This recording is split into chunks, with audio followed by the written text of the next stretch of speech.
Okay, in our last video we looked at downloading and installing a Forge 1.8 server, and it was the latest version of Minecraft 1.8 but running Forge with mods.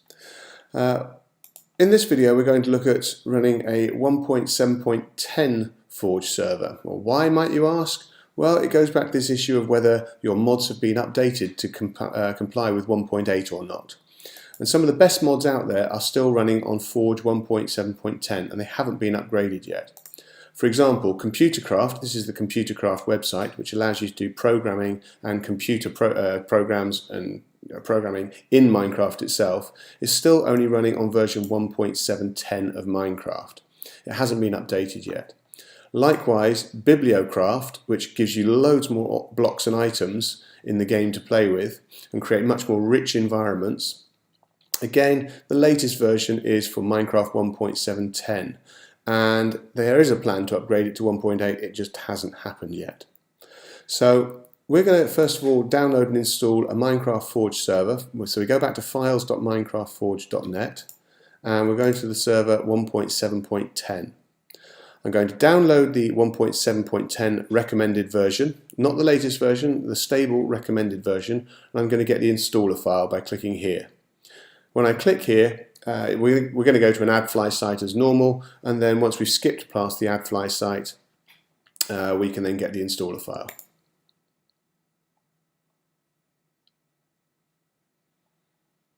So we go past the AdFly site, 3, 2, 1, and skip, and we can then get our download and put that on the desktop. Okay, so I'll just go back a page there, so we're off that, and we'll look on the desktop, and we have a Forge 1.7.10 installer file. All I need to do now is double click on that and open it, and that will launch the Forge mod loader, and we're going to install a server. Now, I'm not going to install the server at the default path here. I'm going to install the server in this empty file over here. There's nothing in Forge 1.7.10, so I'm going to install it in there. So let's find that. Go to here, Joel, and desktop, and select Forge 1.7.10. Click choose, click OK, and that's now downloading and installing all the relevant libraries for a Forge server 1.7.10. So if we open up the Forge 1.7.10 folder, we can see it's put the Minecraft server jar file in there, the libraries in there, and it's also going to put a couple of other bits and pieces in there when that's finished. In the meantime, while that's doing, I'm going to head over to Bibliocraft, and I'm going to download the latest version 1.9.2 for Minecraft 1.7.10, the latest version of Bibliocraft. And again, we have to go through the AdFly process. 5, 4, 3, 2, 1, and skip the ad, and then it's going to give us the Bibliocraft mod. Okay, so download the Bibliocraft mod, again stick it on the desktop for the moment. Okay, so that's all busy doing what it should be doing. Bibliocraft is loading over here, and we're downloading over here all of our files. Right, we're nearly done. Okay, so our Bibliocraft mod is done. We've downloaded our library and we've got our Forge server. So to launch the Forge server, we click on this jar file here, the Forge jar file. Double click on that one, and that then starts to create the server. It will ask us for an end user license agreement. There we go, end user license agreement, which we open up as normal, turn that to true, and file and save. Close that down, rerun the server, and it will agree to the end user license agreement, and we've got a console server wrapper, and the server is now launching, preparing a spawn area, etc, etc. Okay, so that's done. So I'm just going to stop that for now, and we're going to install our first mod. Okay, that's stopped and done. So this is our Forge server set up and running, 1.7.10. And the first thing I'm going to do is put into the mods folder a copy of the Bibliocraft. Now I'm going to drag that with the Alt key held down, so it's making a copy, and I've put my first mod into the server. So now when I run the server, again, we should start to see the Bibliocraft mod being loaded in on the server side. And indeed, we can see there, injected a whole new load of block items. Forge mod loader has injected a whole new load of block items for us to play with. Okay, that's the first part done. We've prepared the server, we started it and stopped it, and we've installed a mod and then restarted the server so it can load the mod in effectively. Now, these mods also need to be available on my client. So we need to make sure that the client has those mods installed. So let's move that over there. I'm going to run my Forge installer again, and when I run my Forge installer, this time I'm going to install the client, and this time I'm going to install it directly into my Minecraft folder. It should also have the path there for a PC, if you're running this on a PC version, and the path to the PC version is available in the Minecraft wiki. If you search the Minecraft wiki for .minecraft, or just use this link which will be in the files, and it tells you how to get to your .minecraft folder and where that might be in your directories if you don't know. Okay, so back to our installer. I'm going to install the client. Now there we go, it's successfully installed a client profile for Forge, and it's 10.13.2 1230 into the launcher. So if it needed any libraries to run that, we can run that. So what I do now is I now have to open up my copy of Minecraft and put the mod in the mods folder. So I'm going to go, and on a Mac I hold down the Alt key and I go to my library and application support and Minecraft. This is my Minecraft folder. And you can see here now we've got a mods folder ready to use. Now the mods folder at the moment is empty, so again I'm going to put a copy of Bibliocraft, the same version of Bibliocraft, it's got to be the same version as the one on the server, into my mods folder, and I can close that down, and next time I launch Minecraft using the Forge mod loader, it will load that mod in for me. At this point it's quite a good idea to make an alias copy of or shortcut to your Minecraft folder on your desktop. So at any time, I've got one here, at any time I can just double click and it opens up my Minecraft folder. Quick way of getting into my mods if I need to. Again, you can do that on the PC with shortcuts once you know where the folder is and you've found it. So my Minecraft server is up and running, so let's launch Minecraft.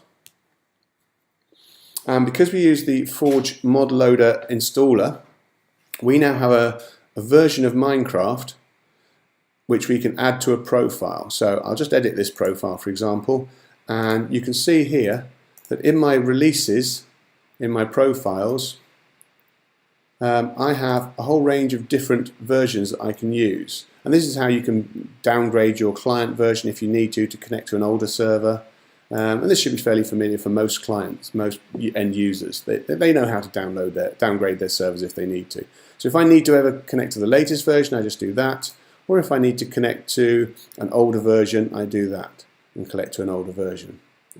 However, our server is a Forge server, so what the Forge mod loader did was it patched one of my versions 1.710 with the Forge option.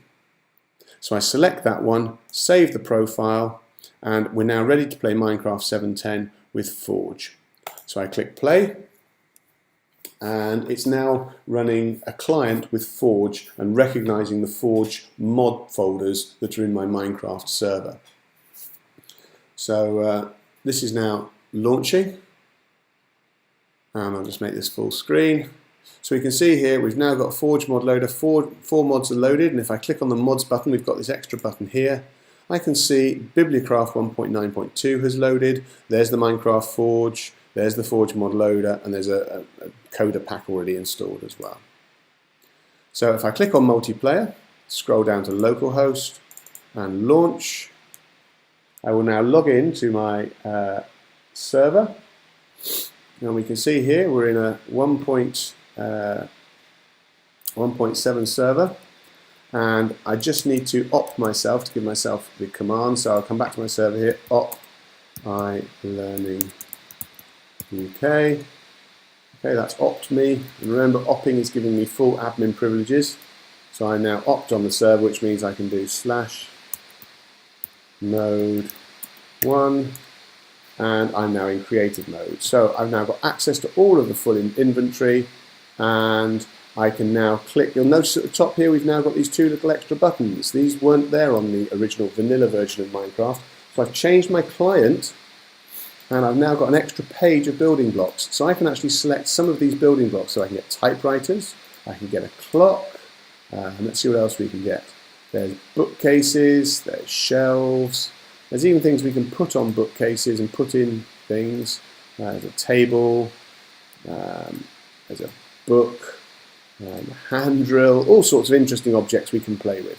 So if I close that down, let's see some of these artifacts in place. Let's put a clock over here. There's a little clock. Or I can put a table down, and I think I can put a table on the clock. There we go, a clock on the table rather. So I can actually put a little clock on the table. Notice how the scale is different. This is a little clock because it's on a table. That was a big clock because it's on another block. We can also create a set of shelves. So over here, I'm creating a set of stackable shelves. And again, I could put something on those shelves. So I could put, for example, a typewriter on the shelf. Or maybe a book. There's a book on the shelf there. If I right click, I can pick up the book. And if I right click, I can pick up the typewriter. And I can move the typewriter to maybe over here. Let's take that off there and put the typewriter on the table. So you can see here we're doing things that simply wouldn't be possible with the vanilla version of Minecraft, or even a bucket version of Minecraft. You couldn't do these things and have these types of objects in your world if you didn't have a Minecraft Forge server. And remember, this particular plugin is only available on 1.7.10, which is why you don't need the latest version of Forge. You want the 1.7.10 version. Okay, so hopefully that gives you some insight into how to create a 1.7.10 server. Just remember, you need to create your server file. You need to make sure that you've got the mod in your mods folder on your server, and you need to match some of those mods that also need to be on the server side and the client side. So they need to be in my mods folder on my client and my server as well. So this is my client, this is my server. I have to make sure they're on both of them. Some of the mods you don't need on both sides. So for example, there's a mod called Optifine. And Optifine only works on the client side. So an Optifine mod is a client-side mod, and you don't need the corresponding server-side mod. So you need to read up on your mods a little bit and work out which ones you're going to use. Okay, that's it for now. In our next video, we're going to cover how we use Minecraft EDU, which is also based on Forge, and is actually a whole pack of Forge mods stapled together to make it much easier to run a server and control the clients a lot more effectively. Okay, thanks for listening, and we'll see you soon.